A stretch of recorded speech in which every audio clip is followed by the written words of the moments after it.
ഈശോ മിശിഹായ്ക്ക് സ്തുതിയായിരിക്കട്ടെ.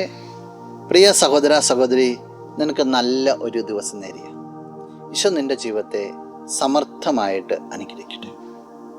ഈശോ തൻ്റെ 12 അപ്പസ്തോലന്മാരെ തിരഞ്ഞെടുത്ത് അയക്കുമ്പോൾ ഇപ്രകാരമാണ് ശിഷ്യന്മാർക്ക് ദൗത്യം ഏൽപ്പിച്ചു കൊടുക്കുക.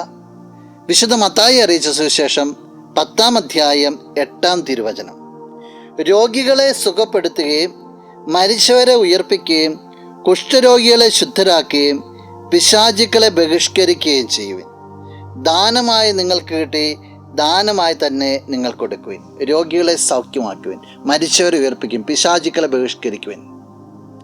ആരൊക്കെ കർത്താവിൻ്റെ കാരുണ്യം ആഗ്രഹിക്കുന്നുവോ അവരിലേക്കെല്ലാം കർത്താവിൻ്റെ കാരുണ്യം ഒഴുക്കാനാണ് പറയുക. ആരൊക്കെ ജീവിതത്തിൽ തകർന്നു കിടക്കുന്നോ അവരെയൊക്കെ ഉദ്ധരിക്കുവാനായിട്ടാണ് ഈശോ ശിഷ്യന്മാരോട് പറയുക. എന്നിട്ട് പറയുകയാണ്, ഇതെല്ലാം നിങ്ങൾക്ക് ദാനമായിട്ട് കിട്ടിയത് ദാനമായിട്ട് കൊടുക്കുവാൻ. ശിഷ്യന്മാർ പ്രസംഗിച്ചു, ശിഷ്യന്മാർ സൗഖ്യം കൊടുത്തു, വിടുതൽ കൊടുത്തു, മരിച്ചവരെ ഉയർപ്പിച്ചു, എല്ലാം സംഭവിച്ചു. ഇന്ന് ആ ദൗത്യം നിന്നിൽ നിൽക്കുക. നിന്റെ ചുറ്റും തളർന്നവരില്ലേ? തകർന്നവരില്ലേ? ഒരിറ്റു സ്നേഹത്തിന് വേണ്ടി ദാഹിക്കുന്നവരില്ലേ? ആരെങ്കിലും എൻ്റെ ജീവിതത്തിലേക്ക് ഒരു പ്രതീക്ഷ വന്നെങ്കിൽ എന്ന് കരുതുന്നവരില്ലേ? അവർക്കൊക്കെ ഉള്ള ഉത്തരമാണ് നിൻ്റെ ക്രിസ്തീയ വിളി.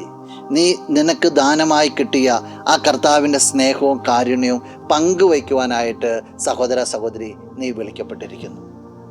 നിൻ്റെ ഭവനത്തിലുള്ളവർക്ക്, നീ വ്യാപരിക്കുന്ന മേഖലകളിലുള്ളവർക്ക് നിന്നിലൂടെ ഒരു ക്രിസ്തു ഉണ്ടെന്ന് കണ്ടെത്തുവാനും ആ ക്രിസ്തുവിൻ്റെ സ്നേഹം അനുഭവിക്കാനും സാധിക്കണം. അതിന് നിൻ്റെ ജീവിതത്തെ നീ ക്രമപ്പെടുത്തുക. നമുക്കൊന്ന് പ്രാർത്ഥിക്കാം. കണ്ണുകളടച്ച് കരങ്ങൾ കൂപ്പാം. നല്ലവനായ കർത്താവേ, നിന്നെ അങ്ങ് സ്തുതിക്കുന്നു, ആരാധിക്കുന്നു, മഹത്വപ്പെടുത്തുന്നു. നിന്റെ നിറ സാന്നിധ്യത്തെ നന്ദിയോടുകൂടി ഓർക്കുക. ഈശോ ഈ വ്യക്തിയെ അനുഗ്രഹിക്കണമെന്ന് പ്രാർത്ഥിക്കുന്നു. ജീവിതത്തിൽ മറ്റുള്ളവർക്ക് സൗഖ്യവും വിടുതലുമായി തീരുവാനായിട്ട്, നിന്നെ മറ്റുള്ളവർക്ക് കാണിച്ചു കൊടുക്കുവാനായിട്ട് ഈ വ്യക്തിയെ നീ അനുഗ്രഹിക്കണം. ഈ ദിവസത്തിന് വേണ്ടത് കൃപകളും നന്മകളും എല്ലാം നൽകണം, ഇപ്പോഴും എപ്പോഴും എന്നേക്കും. ആമേൻ.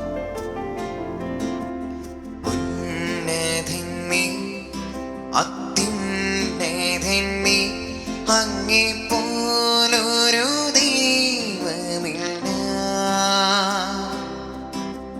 അത്ഭുതവാൻ അതിശയവാൻ നീ മാത്രമേ ദൈവമേ.